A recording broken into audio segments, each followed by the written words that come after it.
The credit card statement lay open in front of me, and for a moment I thought my eyes were playing tricks. $23,640. Wedding hall deposits. Custom floral designs. Catering for 200 guests. Every line charged to the emergency card. I'd given my daughter 2 years ago for things that truly mattered. I ran my finger down the neat column of expenses, each line cutting deeper than the one before. Cedar Hill Event Center, $9,450. Rose and Lantern Floral, $4,280. Blue Harbor Catering, $7,910. Shelby Price Photography, $2,000. I couldn't believe what I was seeing. Heat rose to my face. My hands trembled as the truth hit me. My daughter had deceived me. It's the most important day of her life, and I wasn't part of it. No, she had made sure I wouldn't be. They hadn't just left me out. They had erased me. From their story, this wasn't just about money. Something colder was taking shape. They were going to pay for what they'd done, not with shouting and broken plates, with something that lasts longer. Consequences. The kitchen felt too quiet. The clock on the wall ticked like a drip in a sink you can't fix. My coffee had gone cold. The late autumn light outside had that thin, washed-out quality, like the world itself was running out of color. I pushed the statement away, but it stayed blazing in my head. Those neat black numbers marching down the page like soldiers on a mission, and the mission was clear. Empty my account without so much as a phone call. This wasn't a misunderstanding. Chloe knew exactly what she was doing. And Evan, my son, he must have known too. You don't book a venue and catering for 200 people. Without the news brushing your brother's ear, I stood up more to stop the shaking than because I knew where I was going. My hands found the back of the old oak chair, the one Linda used to sit in while she read the paper. She'd have known what to say. Linda had a way of cutting through nonsense like a hot knife through butter. Don't let them see you bleed. Howard, she'd say. Not until you decide what you're going to do with the blood. The phone sat on the counter, dark, but it might as well have been glowing. I could call Chloe right now, demand an explanation, demand my money back. That's what they'd expect, an explosion of father's outrage. If I'd learned anything in 64 years, it's that the loudest man in the room is usually the weakest. I sat back down, opened the statement again, and went line by line with a pen, circling dates and charges. The bookings had started 2 months ago. That meant they'd been planning this for a while, long enough to make sure my name didn't end up on any guest list. I was halfway through marking the page when the phone buzzed. Evan, I let it ring twice before answering. Yeah, Evan. Hey, Dad. Casual voice. The tone he used when he wanted something but didn't want me to know he wanted something. You free this weekend? Thought we could all grab dinner?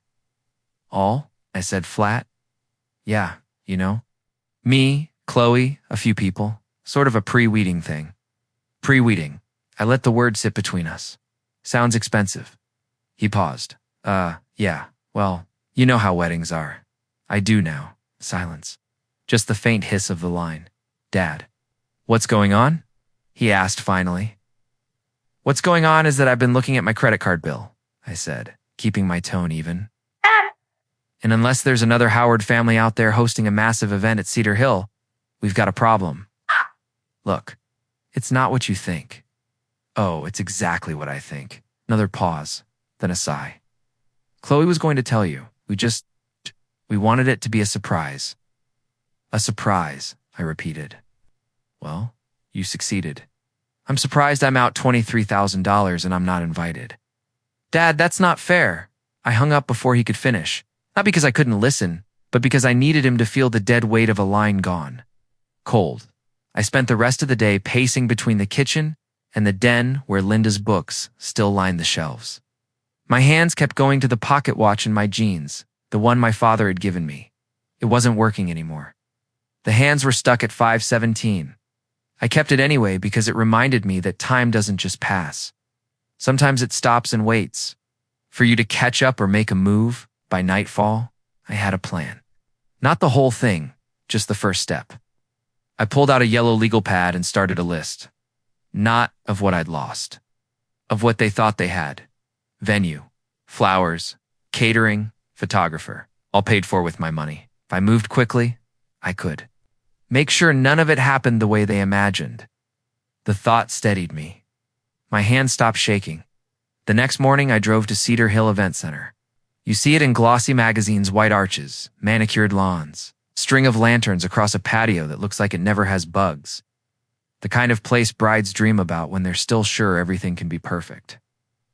I sat in my truck a minute and watched a young couple pose under the big oak. They were laughing, and for a second I thought about Chloe at that age. Running barefoot across our yard, hair flying, nothing between her and the world but joy. Then I went inside. The front desk woman wore a blazer and a smile that said she had seen everything, and none of it surprised her anymore.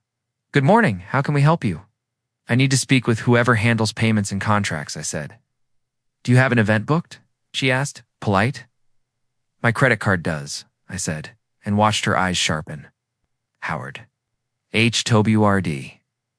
She clicked a few keys. "The Keller Howard reception," she said. June 8th. Deposit received. "Congratulations to the family. Is there a Howard father in the file?" I asked. She frowned. "It lists Chloe Howard and Ryan Keller as the clients. It's a contacts on file. Ms. Howard and a Mrs. Darla Keller." "We have your last name on the card, sir. Are you?" "I'm the card holder," I said, and set my ID on the counter. "And I'm here to tell you the payments on that card are disputed. I'm also here to see the contract." She hesitated just long enough to show me she was good at her job. "Give me one moment." She disappeared through a door and came back with a woman in heels that could keep a calendar. "I'm Jillian, the event director," the woman said. "Offering a hand? Let's step into my office." Her office was neat. 2 diplomas.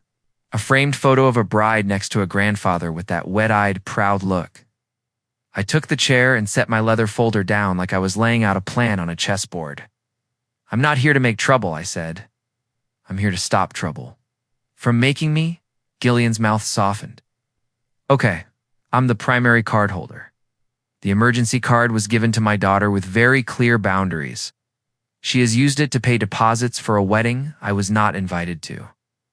I'm the one who will deal with the bank. I'm telling you now, those charges are in dispute. You should not rely on them. You will need a new payment source if you expect this event to happen." Gillian folded her hands. "We do have policies. If a charge is in dispute, the event goes on hold until a secured payment is made. If that doesn't happen in 10 business days, we release the date and the deposit is forfeited." "Good," I said. "Put it on hold now. Notify the clients. I'll need that instruction in writing," she said. "Smart, careful." I slid a letter across the desk. I'd written it last night and printed it at the UPS store because my home printer thinks ink is a hobby. It says exactly that. Sherrod nodded and picked up the phone. "Karen, freeze the Keller Howard event pending payment verification. Send the written notice. Use template C." She hung up. "Mr. Howard, can I ask you a human question?" "You can try." "Is there any world where you want this event to go forward?" "There is," I said. "It looks like respect and honesty live in that world. If they show up with both, I'll hear them out." "Yes, I'm Howard," I said. "The credit card you have on file for the Keller Howard wedding is disputed. You'll need a new card. Consider this your first kindness warning." Maya blew out a breath. "I wondered," she said. The mother of the groom came in with a binder and a tone. She pulled a folder from under the counter. "I'll hold the order pending payment. If it doesn't come through, I can resell most of the order." "I hate waste." "Me too," I said. "Blue Harbor Catering next. Stainless steel tables. Oh man." In a white jacket who looked like he didn't lose arguments in kitchens, Chef Morales. I asked. "Lucas," he said, a father with a look on his face. Ah, "The card you have is going to bounce." "I'll send a new invoice," he said, tight and professional. "They don't pay? I will feed a different party on that date." Food always finds mouths. I liked him immediately. Back home, I called the bank. The woman on the phone was named Janet, and she had the voice of someone who has heard every story and knows which ones end well. "Mr. Howard," she said, "we flagged the charges and placed a temporary credit. We'll contact the merchants. If the card was given to your daughter as an authorized user, you can remove her. You can also close the account and have a new card issued. The investigation will run in the background. Do both, I said. Remove her and close the account. New card, new number, new rules. Done, she said. You'll get a confirmation email. Is there anything else I can do? Yes, I said. Make a note on the account that if Chloe Howard tries to add herself as an authorized user again without my written consent, you say no in big letters. I'll note it, she said, and I believed her. I went to my desk and typed an email to Chloe and Evan. No fire. No ice, just clear words to Chloe. Evans, subject. The card in the wedding ever removed you from the emergency card and closed the account. All charges related to the wedding are in dispute. I've instructed Cedar Hill, Rose and Lantern, Blue, Harbor, and the photographer to hold the event until a new payment source is provided. You both know the rules. I set when I gave you that card. Emergency does not mean engagement dinner or 200-person reception. If you'd handled this with respect, we would be having a different conversation. If you want to talk like adults, I'm at Milt's Diner tomorrow at 5:30 p.m. If you just want money, don't come. Dad, I hit send. The message left like a brick through a window. I waited 2 hours later. My phone buzzed with a text from Chloe. Dad, what time is the engagement dinner? I stared at the words, then typed the question back because I wanted to hear her say it. Are you asking me? Her reply came fast. Oh, we already had it yesterday. Just close family, just close family. The kind of sentence that sits on your chest. Understood, I wrote. Congratulations to the close family. 3 days passed. Quiet in the house. Busy in my head. I made lists. I put the deposit for Cedar Hill in my own calendar for a different event. I called the community college where Linda had taken night classes while I hustled on job sites and asked for the scholarship office. The woman there was named Teresa. She had the voice of a person who remembers names. I asked what it cost to fund 2 nursing scholarships, small but real, she told me. I wrote the number down and circled it twice. I told nobody. On day 4, the calls started. 1 from Evan. I let it go. 2 from Chloe. I let them go too. 3 from a number I didn't know. Then a voicemail, Dad. Chloe's voice said, breathless, not theatrical real. The card didn't go through. Did you forget to pay the bill? I pressed call back. She answered on the first ring. Dad, didn't I warn you? I said calm. Just the weight of a line that had been written long ago. Now read out loud, there was a rush of sound. Her breath, a TV somewhere. A voice in the background that sounded like Darla Keller's sharp vowels. They're saying the date is on. Hold, Chloe said. They're saying the florist needs a card by Friday, or she pulls the order. Blue Harbor sent an email with final payment due in bold red. What are you doing? What I should have done the minute you said just. Close family, I said. I'm making sure that if there's a wedding, it's paid for by the people who planned it, not by the person you erased. Silence, not empty pact. Then, we were going to tell you. You told me, I said, just not the thing. You think you did? Dad, please. You're being petty. No, I said. I'm being clear. Ryan's mom said, I don't care what Ryan's mom said. She swallowed that. I could hear it. What do you want? She asked. And there it was, the real question under all the noise. I want you to meet me at Milt's at 5:30. I said you, not Evan, not Ryan, not Darla, you and me. Bring a piece of paper and a pen. We'll start over. You're not going to yell? Chloe, I said. If I wanted to yell, I would have shown up under the lanterns at Cedar Hill the night you had your close family dinner and told your future in-laws what kind of person you are. I didn't do that. I did this. Quiet, clean, come eat bad. Meatloaf with me and bring your courage. We'll see if we can salvage something that belongs to us. She didn't answer for 3 seconds that felt like a bench you don't trust. Okay, she said at last. Small, okay. I hung up and stared at the pocket watch on my desk. 5:17. Always. I wound it out of habit and listened to the click. It didn't start. I didn't need it to. I could tell what time it was. At 5:30. Milt smelled like coffee and onions, and the kind of pie that makes a Tuesday feel like a holiday. Iris saw me and nodded at the corner booth. Chloe came in 2 minutes later with her shoulders up around her ears. She looked younger than she had last week when she erased me. Amazing. What fear does and what it undoes. She slid into the booth and put her phone face down without me asking. Good start. I pushed a napkin across the table. On it, I'd written 4 lines. Budget in real numbers. Who pays what? In writing, guest list that doesn't use the words close family like a knife. An apology that doesn't have a but. She read it twice. She put her hand over her mouth and then moved it. I'm sorry, she said, and stopped. No buts. Nodded once. Better. She stopped herself from saying a thing she'd regret. She tried again. I didn't want to fight. We thought if we paid for it ourselves, we could do it our way. Then Ryan's mom said it would be an insult to not invite his father's boss and his father's boss's wife. And the list grew. And then you used my card, I said. I told Evan it was just to hold dates. We were going to transfer it later. Later never comes for people who lie to themselves, I said. Ask me how I know. I gestured to the pocket watch on the table. Some things stop so you notice. This is one of them. She stared at the watch like it might blink. What do? We get out a pen, I said. We write a real budget, not a magazine. We call vendors tomorrow with a new card in your name. Not mine. If you can't pay, you move the date or you shrink the party. You come to me when? You have a number that respects the person paying it.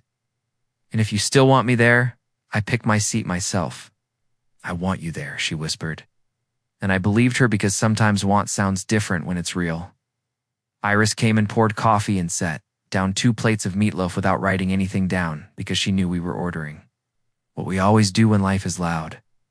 Cinnamon on your toast? Howard? Yes, ma'am, I said. Chloe almost smiled. We ate. We made a list. Real numbers. She nodded hard enough to make her hair move. Okay. We walked out into the thin cold that makes streetlights glow like they're tired too. She hugged me quick, awkward like a teenager, and then firmer like a person. She drove away. I stood. Under the sign for Milton, thought about Linda's voice and the way a clock that doesn't move can still tell you a truth. My phone buzzed as I got in my truck. A text from a number I didn't have saved.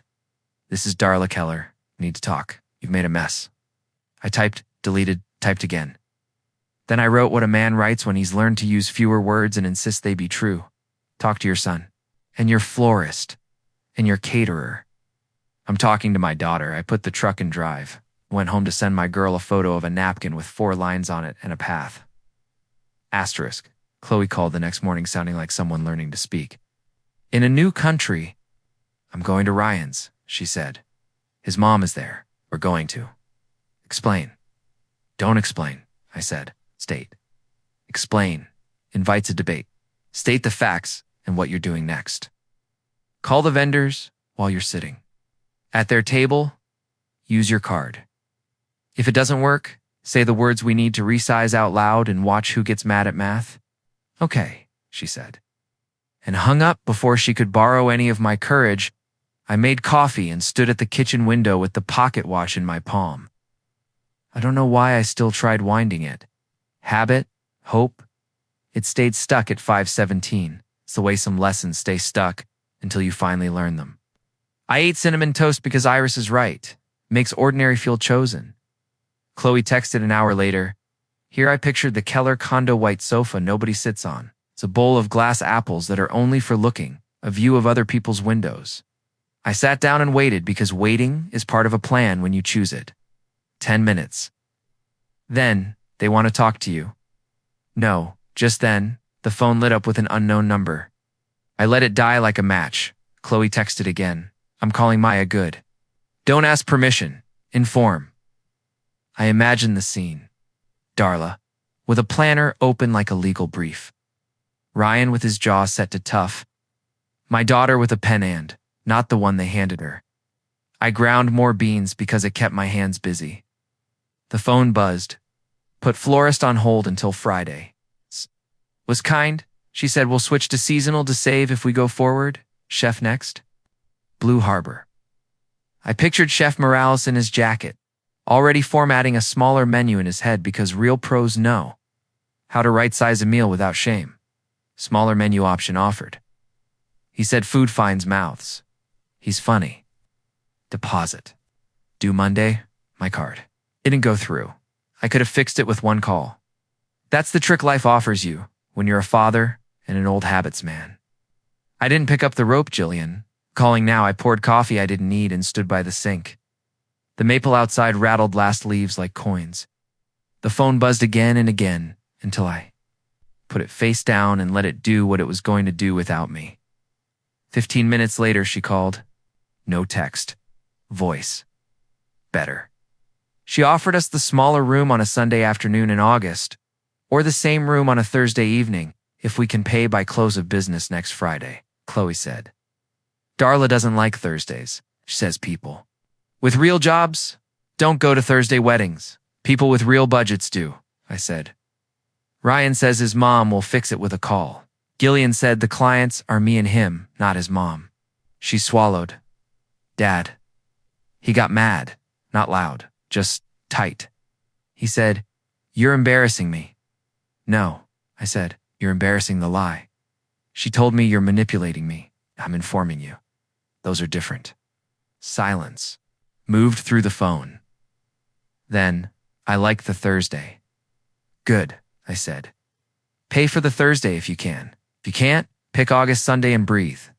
A room holds love the same no matter what day it's on. Her breath came out with edges. Okay. We hung up. 5 minutes later. Evan knocked and let himself in like a man who remembered he still had a key. Before you say anything, he said, hands up, I'm an idiot. True, I said. Sit. He sat at the table where all the good decisions and half the bad ones in this family have been made. He looked older than last week. That's what happens when you stop pretending water isn't wet. I knew about the dinner, he said. I told myself it was Chloe's business. Ryan asked me to manage you, his words. He said if we kept you out of the early stuff, you'd calm down by the time the important things happened. And you believed him, I said. I wanted to believe him, he said. I'm sorry, good start, I said. Now you're going to fix at least your part. How? You're going to call Blue Harbor and cover the difference for the smaller menu if Chloe picks it. You're going to eat 2 fewer weekends out for the next 6 months and call it restitution. You're also going to be my legs for a dinner. I'm planning what dinner, he asked, eyes narrowing. Not yet trusting that what I do when I'm quiet is often the thing that matters, eh? Scholarship dinner at Cedar Hill on whatever date Jillian releases if Chloe doesn't make her. Deadlines, I said. For nursing students in your mother's name. Teresa at the college is helping. Chef Morales can feed anyone. Maya can make anything look like it's always been beautiful. Evan's face did that thing it does when he remembers mom and forgets. His excuses. She would have loved that, he said. She will, I said, because I'm the kind of man who believes some things are still happening, even if you can't see them. Go earn back some dignity. Call Chef. Don't make him regret. Giving us a smaller price if we need it. I will, he said, and he did. In the kitchen, with his hands open like he was making a promise, on Friday. Chloe's text came like a person who had just walked out of court and into weather. We went with Thursday. We can pay deposit for smaller room, smaller menu. Florist switched to seasonal, cheaper. Photographers, she's willing to cut ours. We made a guest list of 60. You have a seat if you want it. That last line sat on the screen, like a chair pulled out. We need to talk about Darla and Ryan, she added. We did later that night at my table. She told me how Darla used the word tradition. Like a weapon, an appearance like a faith. How Ryan said my mother knows events, and you're making me look poor. He had asked her to put my card back on file. She said no. He said, so he's going to hold us hostage. She said, we're not hostages. We're adults. He sulked. They held. She cried in the bathroom and then came out with a pen and wrote down numbers while they watched her write and realized numbers don't care about feelings. Is this who he is? I asked, not gently. I don't know. she said, honest. Know who I'm being right now. I don't hate her for wanting what she wants. I hate myself for handing her my choices and calling it being a good daughter-in-law. You're not a daughter-in-law yet, I said. She looked at the pocket watch. What happens if I can't pay? You move the date, I said. Or you move the man. She laughed at that and then didn't. We'll see, she said. And I could hear in her voice that seeing was going to happen with her eyes open. Saturday, Jillian called. Your daughter was steady, she said. I appreciate steady. We're holding the Thursday with a new deposit. If I have any trouble with interference from third parties, I'll call you and her, not them. The morning after the lanterns, I woke up before the sun and sat at the kitchen table with the pocket watch and a pencil. The house was quiet in the good way. I wound the watch and listened to the soft resistance. It didn't start. That felt right somehow. Not everything needs to be moving to be true. The bank sent their decision on the dispute. Charges credited pending merchant rebilling, the email said. Janet had written a note in plain English under it, the venue. Florist and caterer must bill Chloe's new card, or the event won't proceed. You're protected. I forwarded it to Chloe with one line, clean slate, new pen. She replied with a photo of a simple calendar and 3 check marks. Florist paid. Chef paid. Cedar Hill paid. No confetti. Just ink and math. It was the right kind of pretty. That week I took the watch to a man in a strip mall between a shoe repair and a tailor. His sign said Alvarez Watch and Clock, EST. 1972. The door chimed. Side smelled like old metal and lemon oil. Mr. Alvarez had hands that looked like they'd been friends with tiny screws for 50 years. What's it doing? He asked, taking the watch the way a nurse takes a pulse. Staying still, I said. Since my father, he turned the back with a tool that looked like a key made for a ghost. He peered inside and made a small, thoughtful sound. Gummed oil. A tired spring. Nothing fatal. It needs cleaning and respect. He looked up. Do you want it to run again? I thought about 517. About the way that stuck time had kept me. Honest. Yes, I said, surprising myself. But I want to remember it was stuck. You will, he said. That's in the head, not the gears. He called 2 days later. Come listen, he said. The watch ticked in my hand like something small and certain. He'd polished the crystal just enough. He'd left a scratch I recognized on the back untouched. You don't erase everything, he said. You fix what keeps it from moving. I paid him, and he handed me a little packet of instructions. Like a recipe. Wind it every morning. Don't overwind. Don't expect it to run your day. Let it mark it. Spring opened in slow breaths. Teresa invited us to the nursing pinning ceremony at the college. We're recognizing the first Linda Howard scholars, she wrote. Chloe and I sat in a row with people who'd worked nights and studied on lunch breaks and asked for help in voices that shook and didn't stop. 2 students crossed the small stage while their classmates clapped like a family. Evan sat on my other side with his tie still honest from the lantern night. He wiped his eye once and pretended he scratched it. After, one of the scholars, Anna, came up and shook my hand like she was meeting a mayor. I don't know your wife, she said, but I will make her proud. Chloe hugged her, and Anna hugged back like someone who has learned that some strangers are safe. On a rainy Tuesday, Chloe came with a box. I got that frame you wanted for the napkin, she said, half embarrassed, half proud. We smoothed the crumples and mounted it on the inside of the hall closet door where you see it when you go to get your coat. Rules and handwriting. It's not fancy. Not a threat. A reminder. Evan kept showing up at Blue Harbor to help Chef Morales and somehow always left with containers of soup and stories about knives. He needs a hobby, Chef told me on the phone, amused. I'm giving him soup. Incompetence. One night, Evan texted a photo of Christine with anchovies and wrote, I ate this on purpose. I wrote back, I'm proud you're brave and sorry for your breath. Chloe picked up an extra shift at work and learned to like canned beans with garlic because budgets are honest teachers. She started keeping her own envelope system, not because I told her to, but because her brain liked being able to say, we ran out of restaurant so we make toast. She made cinnamon toast herself on Tuesday mornings and texted me a photo with a caption that said, "Still ridiculous. Still helps." Once in a while, Darla popped up like a weed. A friend of a friend sent me a link to a post where she implied certain parents had used money to control a young couple. It got 5 comments and died under a picture of a brunch somewhere else. Chloe ran into her at the grocery store. "Cost us everything," Darla said quietly next to the apples. "Careful not to make a scene." "No," Chloe said and picked up a Granny Smith. "We almost paid everything for nothing." Stopped. She walked on. Darla didn't follow. Ryan came by one afternoon to pick up a sweater he'd left on the back of Chloe's chair. He stood on the porch and looked smaller than his clothes. "You're really not going to call him?" he asked. "You're just going to let him win?" "This isn't a game," she said. "And nobody wins when the rules are lying." Nodded once like a man who doesn't know how to bend without breaking and left. "Summer in our town is a lawnmower, chorus, and a long evening." Chloe and I helped a Habitat crew on a Saturday because a flyer in the diner asked, and we said yes before we could make a story about why we were too busy. We learned to swing hammers in walls that didn't belong to us. Deshaun came with Eli and a nail gun and the relief of someone who likes helping after hours. Iris brought a box of sandwiches that tasted better in the shade of a structure that would be a home if enough people kept showing up at lunch. An older woman sat with us and said she had lived in 4 apartments in 5 years.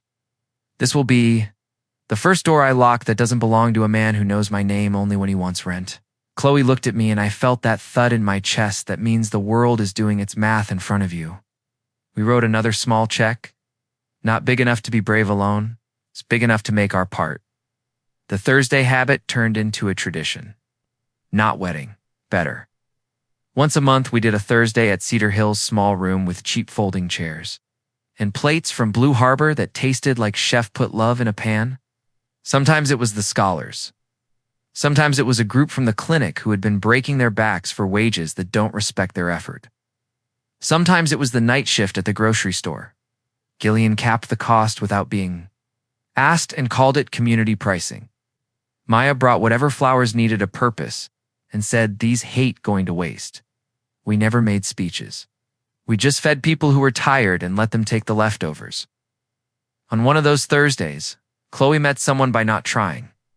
He was there with the clinic crew. He'd helped a woman in the parking lot whose car wouldn't start and had grease on his knuckles he hadn't had time to wash off. He was an EMT named Marcus. He talked about bad coffee like a science. He listened more than he explained. He ate 2 plates and then apologized to Chef Morales, who said, "That's why I cooked it." He said goodnight at a good time. I didn't think maybe this is a thing. I thought, that's a healthy man who takes a plate when it's offered and knows how to put it in the bus tub when he's done. That was enough. They didn't rush. They went for walks. They compared schedules that cared about other people's emergencies. He showed up when her tire went soft and didn't make her feel stupid for not hearing the squeal sooner. She brought him soup when he got a cold and didn't try to fix him with tea or talk. He sat at our table one night and helped Evan argue with me about whether anchovies belong anywhere, and I thought, I could stand more dinners like this. In August, Teresa sent a photo of Anna and Scrubs on her first day. She cried in the supply closet. The message said, "Happy, not scared." We printed it and put it on the fridge with a magnet that says, "Tuesday is holy." The magnet was a joke that became not a joke. A year passed without a card. Charge that wasn't ours. It's a year without an O. We already had it yesterday. A year full of what time works for you. And I paid this. Here's the receipt. And we can't afford that. But we can afford this. The napkin rules in the closet yellowed around the tape. We didn't replace them. We left them like that on purpose. I ran into Darla one afternoon. In front of the post office, she looked tired. On a cool Saturday in September, I invited Chloe and Marcus and Evan to Alvarez Watch and Clock because Mr. Alvarez had called with a grin in his voice. "I made an adjustment," he said. "Hey, bring your people if you want." We stood at his counter while he clicked the back off and showed us the cleaned gears moving like a dance. He pointed to a tiny mark he'd etched on the inside of the back cover, 517. You said you wanted to remember, he said. Now you can, without carrying what was broken. Chloe cried in that way that makes you want to pretend. You're dusting. Marcus put an arm around her without making it a show. Evan said, That's cool, because he is a man of few declarative statements. Back at the house, I set the watch on the table and wound it while the four of us sat with coffee and toast, because we were out of cake and it was Tuesday in our hearts. The ticking was steady. The room was steady. Me too. One evening in October, Chloe brought a different box. I want you to see this, she said. Inside was a new napkin from Milt's. On it, in her handwriting, were 4 lines. Say the quiet thing out loud before it gets loud. Budget is a love language. State. Don't explain. Serve without shrinking. She had framed it herself, put it right next to mine on the inside of the closet door. 2 reminders for people who forget, she said. We stood there with the door open like people looking at art nobody else would understand. Then we shut the door and went back to our lives. Around Thanksgiving, Marcus came over with a grocery bag and an awkward expression. He asked for my blessing like a person from a story that respects fathers and daughters and the space between them. He held out a ring he had picked with Chloe's friend Iris, because if you can trust someone to sprinkle cinnamon right, you can trust her to pick a stone that looks like a promise. The ring was simple, the kind you put on a hand that holds pens, and coffee cups and steering wheels. Thursday? Asked half-smile. Small room lanterns? If she says yes, I said. And you too can pay for it. We can, he said, because we wrote numbers down first. She said yes. At the kitchen table with her feet tucked up under her and the napkin rules 8 feet away, as if they were clapping. We ate bad takeout and good pie and called nobody until the next day, because the first night belongs to the people in the room. They did the whole thing with the care our family had learned the hard way. They started every planning session with the line, "What can we afford to be kind?" That sentence saved them more than any vendor discount ever would. They picked a Thursday in June. The small room. 60 people. Lanterns, because they have become ours. Maya did flowers that smelled like the color of morning. Chef Morales fed people like he always does, enough for seconds. Never cheap. Jillian ran the day like a conductor who loves the sound of a violin more than the program. Teresa sat in the back and cried in tissues she kept in her sleeve like an ant.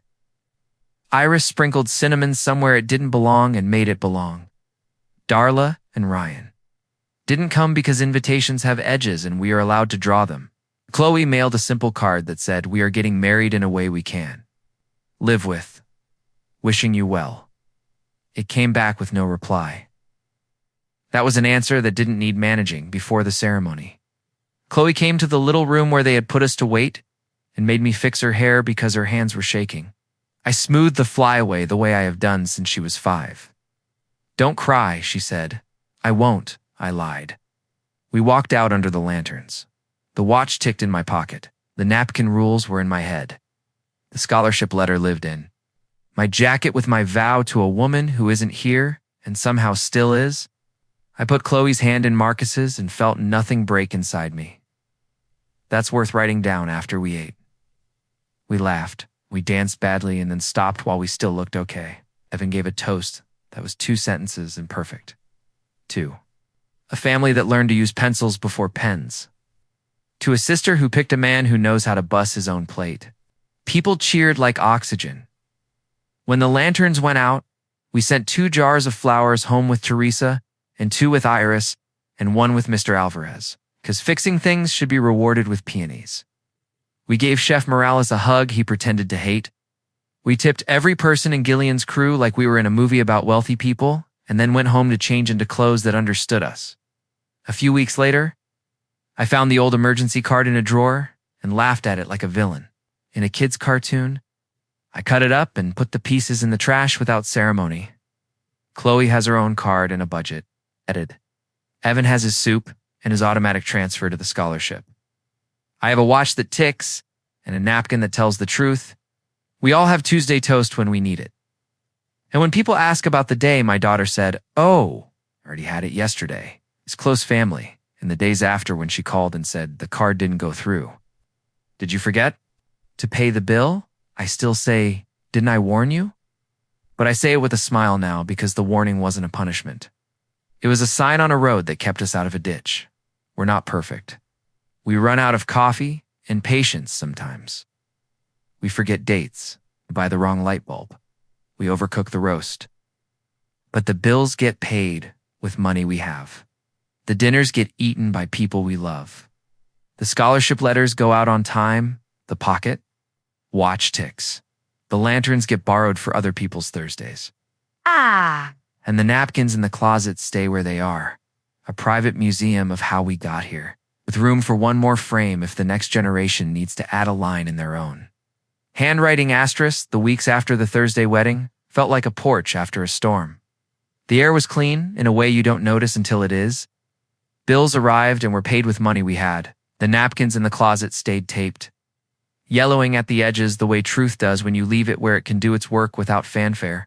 We didn't make speeches. We made lists. Gillian called in early July with a quiet kind of glee. You'll like this, she said. A couple of teachers' science and art came in with a budget that was a prayer and a date that matched your old hold. I told them we could do it if they were willing to go simple, and if they didn't mind flowers that smelled like mornings we actually have. Maya cried. Chef already has a menu. I'm calling it the Thursday Fund in my head and not telling accounting. Yet, call it whatever keeps you doing it, I said. Tell them a stranger is rooting for their Thursdays.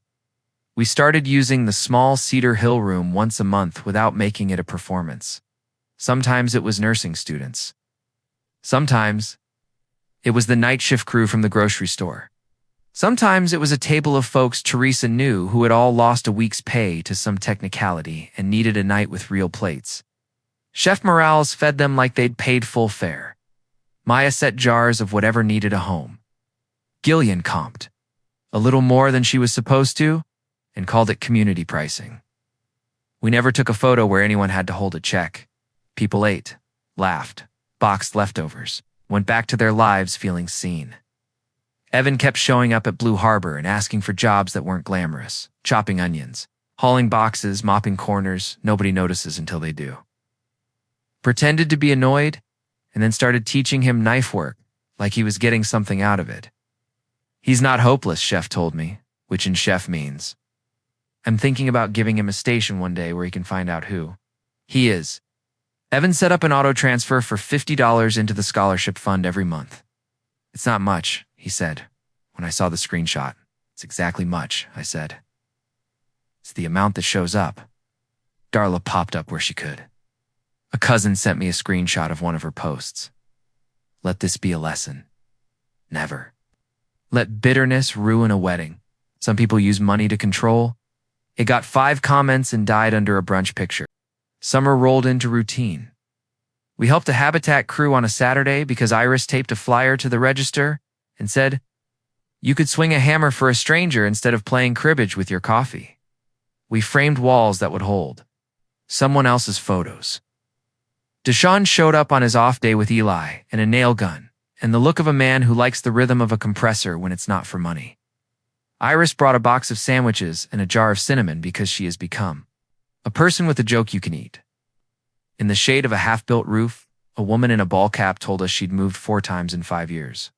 This'll be the first door I lock that doesn't belong to a man who knows my name only when he wants rent, she said. Chloe looked at me and I felt that precise thud, the one that means the world is doing its math in front of you, and it's right. On a Tuesday in August, Teresa sent a photo of Anna, one of the Linda Howard scholars, in scrubs on her first day. The caption read, she cried in the supply closet, happy, not scared. We printed it and stuck it on the fridge with the magnet that says, Tuesday is holy. The magnet started as a joke. Now it's a rule. The old emergency card turned up at the back of a drawer under a rubber band ball and a bag of screws that fit. Nothing. I cut it up and dropped it in the trash. It didn't deserve a ceremony. Chloe has her own card and a budget with real numbers. We ran out of restaurants, she texted me. I'll tell her to make toast like it's a plan, because it is. In September, Mr. Alvarez called and said, come listen. He had cleaned the pocket watch, tuned it, the back cover clicked. Unlike a promise that had learned its lesson, the tick was steady, but not domineering. A polite sound that asked you to notice without bossing your day. He'd etched a tiny mark on the inside. 517, cleaned. You wanted to remember? He said. This way you remember without carrying what was broken, Chloe cried. Evan said that's cool, because that's how he celebrates. I paid in cash and shook Mr. Alvarez's hand, the way men do when they feel seen by a skill they don't. Have October brought Saturdays where the light is perfect for sweeping? We swept. We raked.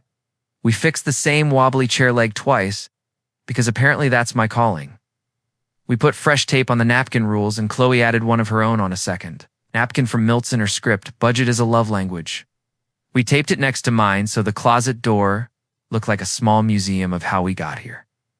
I'd open it sometimes just to see the lines in both handwritings. It's a silly private thing that kept me honest. Marcus has a way of showing up correctly. He changed the spare on Chloe's car without turning it into a lecture. He knocked when he brought soup when she was sick and left it on the porch when she texted. Bad hair, no makeup, you're not coming in. He started coming to the Thursday dinners and bust his own plate with everyone else like he was never taught any other way. He and Evan argued about anchovies and laughed in the same sentence. I noticed how often I didn't have to manage my face around him. In November, Alderman Insurance called to say, Mr. Howard, we're doing client stories for a newsletter. Teresa told us about your scholarship. Chef told us about your Thursday dinners, would you? I cut him off kindly. Feed people. Said yes. Talk to a camera. He asked. No, I said. Write it down, he said, pivoting. Like a man who has heard 1,000 no's, I can write, I said. And sent 5 paragraphs with all the names except mine in bold. They printed it small, and you had to squint to see it. I like that. December is a month of trying not to keep score. We did okay. We burned one roast and rescued it with gravy and jokes. We ran out of patience once and apologized with cards that said what we should have said instead of what we did. We overbought cranberries and made cranberry toast on a Tuesday. Because that's what you do when a month throws you extra sour and you own cinnamon. We kept the Thursday dinner for the grocery night shift and watched 3 teenagers take a second plate home to a grandmother. Gillian comped the extra chairs without telling accounting, and I slipped her an envelope the next day with enough to make lying unnecessary. January hit hard.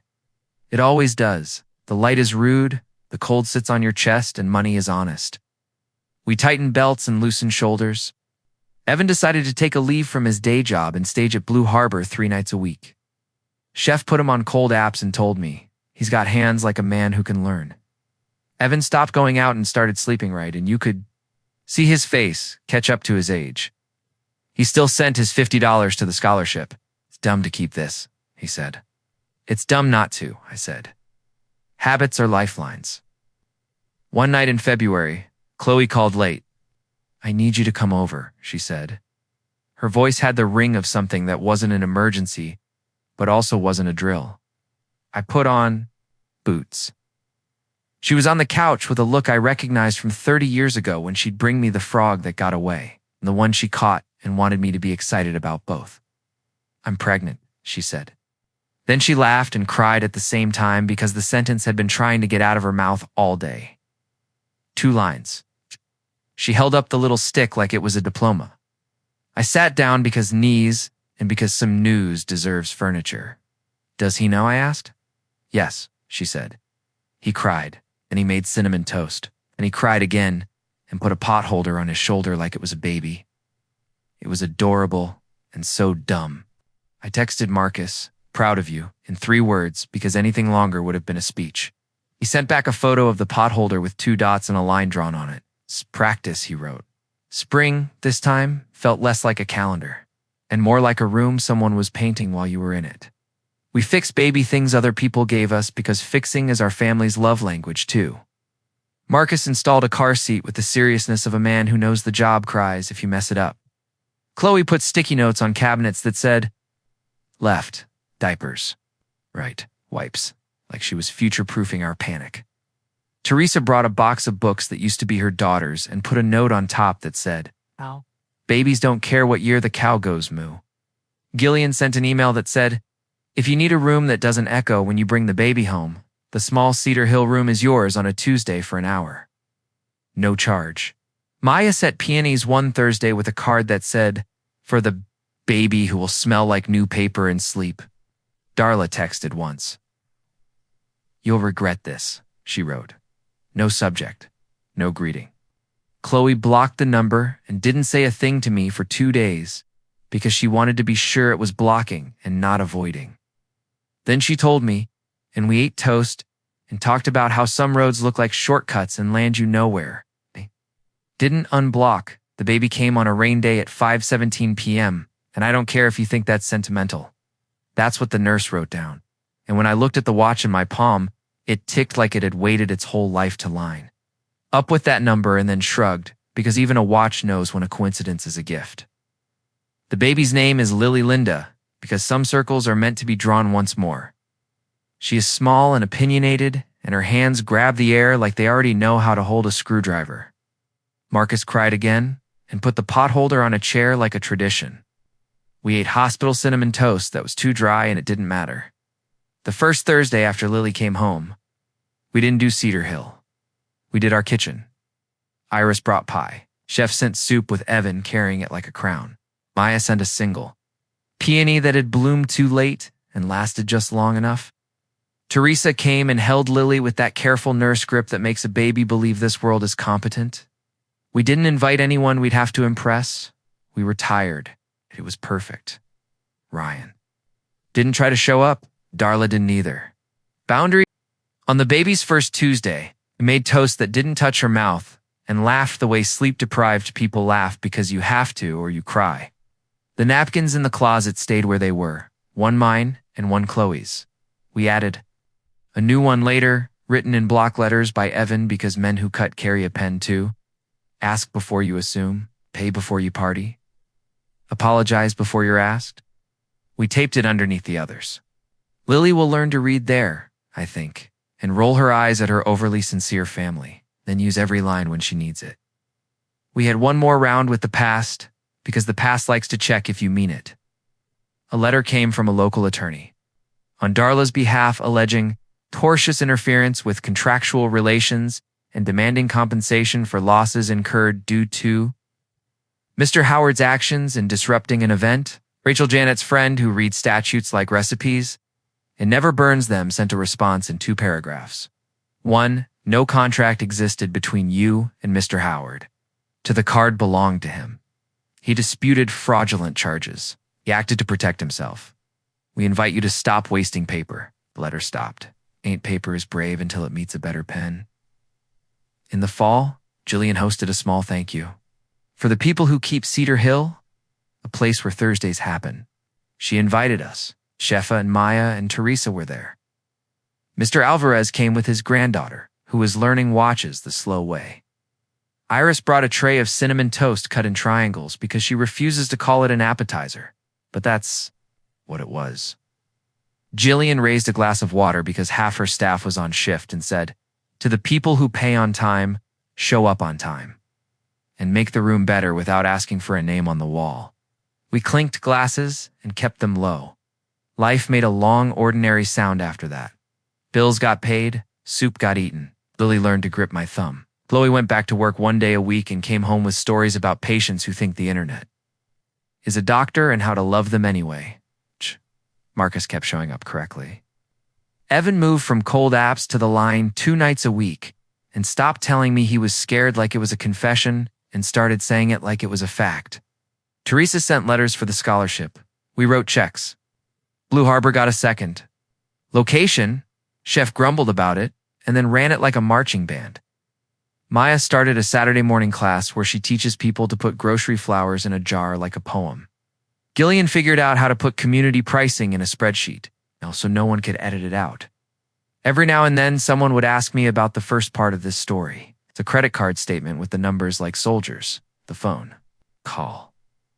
Oh, we already had it yesterday. It's a close family. And the later one, the card didn't go through. Did you forget to pay the bill? Sometimes they wanted me angry. Sometimes they wanted a door slam. Sometimes they wanted a courtroom. I gave them what I have, A napkin with 4 rules. A Thursday room with lanterns. A watch that ticks now. A scholarship letter with paid stamped at the bottom. A baby named Lily who will grow up thinking cinnamon on toast is what you eat when. Truths are heavy. Didn't I warn you? Still say sometimes when the story gets to the part where a card fails. But I say it with a smile now, because the warning wasn't a threat. It was a fence we finally built. It keeps the good in, as much as it keeps the foolish out. And on the other side of that fence is a yard where a little girl will one day run barefoot the way her mother did. Under lanterns we'll borrow on a Thursday, with a pocket watch ticking somewhere in a pocket and a closet door full of napkins that tell her she belongs to people who learned to use pencils first. Asterisk the winter after Lily was born. Life settled into a rhythm that felt like a porch after a storm. We had a new metronome in the house, small breaths and odd squeaks, and the sudden, important cry that rearranges a room without moving a chair. Bills arrived and were paid with money we already had. The napkins in the closet stayed taped. The ink faded a little. The truth did not. On Tuesdays, I still made cinnamon toast, even when the week had not yet asked for it. Marcus teased me once. You think that's a food group and then ate 2 slices and stopped teasing? He showed up correctly still. Learned Lily's tired face and put her down when she needed to be put down instead of trying to win. A laugh out of her. He sat with Chloe in the hard hours, the nowhere hours, when a baby wants nothing and everything. He cooked scrambled eggs at 3 a.m. so the morning wouldn't be empty, and it finally showed up. Evan slid from cold apps to the line 2 nights a week at Blue Harbor. Chef Morales kept pretending to be annoyed and kept teaching him anyway. He's got hands, Chef told me. You can work with hands. He's learning to hear the pan. Evan started tasting things with focus instead of judgment. I get the anchovy thing now, he said one night. I rolled my eyes and said I forgave him for his past. In March, Jillian called with a voice that had a wobble I didn't hear often. We got bought, she said. Some group with a name that sounds like a hotel elevator. They like numbers. They want Fridays and Saturdays only. Big rooms, big checks. They want to optimize the asset. What about Thursdays? I asked. They don't see Thursdays, she said. And I could hear papers on her desk being shuffled without being touched. I made a spreadsheet that shows goodwill and repeat business and intangible value. Their spreadsheet eats mine for lunch. What do you need? Stories, she said. Quiet ones that turn into something a board can't pretend isn't there. Letters from people who had Thursdays here that mattered. I called Teresa. I called Chef. I called Maya. I called Iris. I even called Mr. Alvarez, who said he hadn't danced under lanterns since the last decent wedding before my wife got sick. But he would write what it felt like to hear a watch tick while people ate on real plates on a weeknight. Evan wrote from the kitchen after service, grease on the paper. Something that would have annoyed the corporate men in jackets who never went home dirty. Chloe wrote about budget being love and boundaries being air. I wrote the least I could, and said the most I meant. Gillian stacked the letters in a neat folder, and took them to a meeting where water bottles had the company logo on them. It's not the room, she told the men. It's the habit. If you kill Thursdays, your weekends will stop feeling like anything but work. They raised their eyebrows like the price of eyebrows had gone up. They thanked her. They didn't. Promise? Then something truly ordinary saved us. A teacher coupled the science and art pair Jillian had soft-spoken about months. Earlier posted a photo of their Thursday dinner with a caption that would have been corny if it wasn't true. We got a wedding because 2 strangers believed in Thursdays. It got shared by a dozen people who were exactly the kind of people a venue wants quiet loyalty from. And then a columnist at the local paper. The one who writes about the corner of this town that still remembers it has corners, wrote 3 paragraphs. About community rooms versus event centers. He didn't name Cedar Hill. He didn't have to. Gillian called. We've got Thursdays, she said, and inhaled like she hadn't meant to hold her breath that long. Not all of them. Enough. They made me put it in a box labeled community engagement. The box is a lie. It's a life. We brought chef soup that week, not because he needed it, but because feeding people is a language, and being fed back is the reply. Said I'm not crying, and wiped his face with the back of his wrist like a teenager, and then bossed. Evan back onto the line? Mr. Alvarez got sick that spring. Called and said, bring the watch in if you want me to give you a proper maintenance schedule. I did. He showed me which oils go where in a movement and which hands like to stick when the weather changes. He showed me his granddaughter, who already held tweezers like she believed her fingers had jobs. I'm retiring in October, he said. I want to retire on purpose. Do people do that anymore? Sometimes, I said. Show me how to remember to wind it and not expect it to run my day, he laughed. You're not the first person to put too much hope in a clock, he said. The trick is to listen without obeying. He died in November, after retiring. On purpose. Which struck me as the most generous thing a man can do for the people who love him. His granddaughter, Alina, kept the shop open. She's good. Mr. Alvarez would have liked the way she says no to people who want to bargain over time. In April, we had a scare with Lily that turned out to be nothing, and still felt like something. A fever that spiked. A cough that echoed. A night at the pediatric ER where time was a rubber band. A doctor with calm hands and a voice that made all of us sit down without standing. It was a virus that passed. It reminded me that love is a skill. Marcus rode the elevator up and down getting vending machine coffee to keep his hands busy. Chloe. Made a list even in the room. What to ask, what to monitor, who to text. I stood in the corner with my palms open and didn't make a speech. When we got home, we sat in the kitchen and said nothing and ate toast with cinnamon because that's what we know how to do. When the body is too full of adrenaline to accept anything else, a quiet thing happened that summer that had the shape of mercy. Letter arrived, handwritten, no return address. The handwriting was careful in the way of someone who had practiced more than cried aloud. Mr. Howard, it read, I owe you an apology. You don't have to accept it. You don't have to answer. It was from Ryan. He wrote about his mother and about a house built out of appearances and about the moment at the lantern dinner when Jillian told him, guests only, and how he had felt small in a way that was all his to fix. He wrote, I am sorry I asked your daughter to use a card instead of a spine. He wrote, I am trying not to be that man. He didn't ask for anything. I showed it to Chloe only after I'd sat with it for a week. She read it and stood, very still, and then put it back in the envelope. I'm glad he's sorry, she said, but I'm not going to carry that letter around to remind myself to forget. We put it in the cigar box under a blue card that said forgiveness is not a tap. We didn't write back. That was the correct size. The scholarship fund kept its quiet march. Teresa started an alumni list. Anna came back to speak at a pinning ceremony and talked about the way you can help someone who's dying without feeling like you failed. We give them a good ending, she said. Don't let anyone tell you that's not a win. Chloe. And I clapped with our hands and our throats. Evan launched a tiny thing with Chef at the community college on Monday nights. Knife and Ladder, a 2-night workshop for line cooks on the rise. Safety, economy, dignity. He taught the part of cooking where you don't waste an onion and don't cut your thumb and don't treat the dishwasher like a ghost. Chef taught art. On the last night, they fed whoever happened to be in the hallway. Security guard, janitor, the woman from accounts who always stayed late. Food finds mouths, Chef said, and it did. I fell in love the way old men should slow with good shoes. Lorna and I walked the same number of laps more often than not. She showed up for the Thursday dinners and bust plates with a smile that made the teenagers enjoy being seen. We went to yard sales and argued about lamps. We fixed a door together at her place and decided not to live in the same house because we both like our kitchens the way we like them. We'll be the right kind of neighbors, she said. I asked what that meant. Close enough to borrow.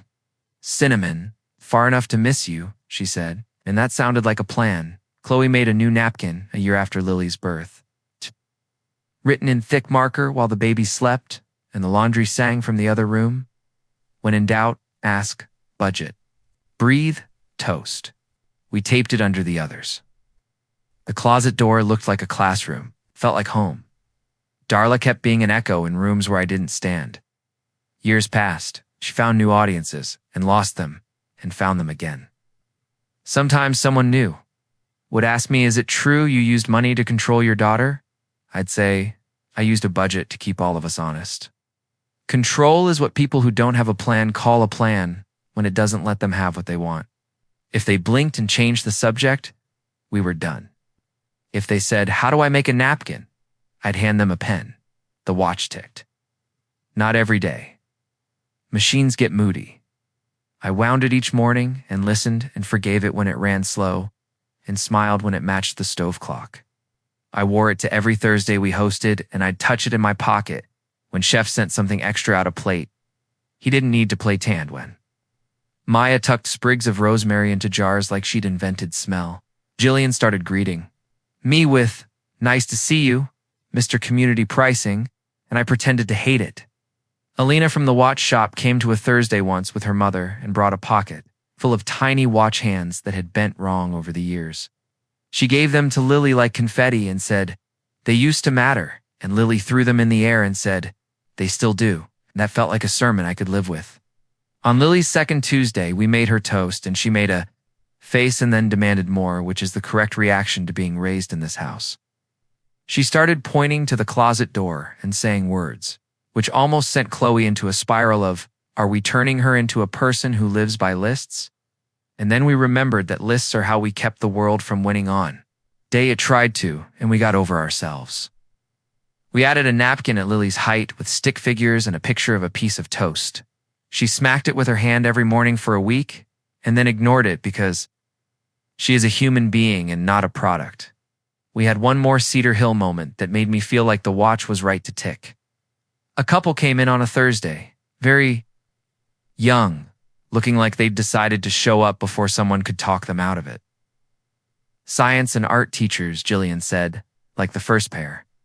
Their budget was a prayer again. We paid for the flowers that night without signing our names. Maya cried again. Seasonal like people, she said to them, and they nodded like they understood more than they did, which is the correct amount for a wedding. Years blend when they're kind. We didn't get lazy. We kept tending. We kept the envelope labeled. Grayson didn't let it become a slush fund. We kept the checks small and steady instead of dramatic and rare. Kept Milt's in business with meatloaf and pie and refused to argue with anyone who said we could make it better at home. We improved the wobbly chair for the 4th time and then accepted its wobble as a form of character. We mowed the lawn, fixed a downspout. We got the oil changed on the right schedule, called old friends and said, "Come Thursday." And they came, and we ate and went home at a reasonable hour. If I'm honest, sometimes sit at the kitchen table in the early blue hour and let the original numbers run through my head again. $9,450, $4,280, $7,910 in. I feel the old heat rise. It fades quicker now because there's a different set of numbers that sits heavier. 2 scholarships a year, $50 a month, 1 napkin taped next to another, a baby born at 5:17, a watch that ticks on a Tuesday. The anger was the bill. Paid it. The life we built is the receipt. People still ask for the story in the way people do when they want to borrow your courage but not your habits. "What did you say when she called?" they ask, hungry for the line. I smile and say, I said, "Didn't I warn you?" They laugh like they've won something. Then I hand them a pen and a napkin and say, "Write for rules you can live with." And if they write anything they keep, then the lanterns were worth it, even if they never stand under ours. We're not a fairy tale. We're a Tuesday family. We make toast. We keep watches we don't need. We write on napkins. We pay deposits on time. We let our anger have less room than our gratitude. Remember that just close family is something you earn with your choices and not a knife you can throw across a room. And we raise a girl who will know all that the way she knows where the spoons go. And who will, I hope, one day tape her own napkin inside a door and add a line I never thought to write.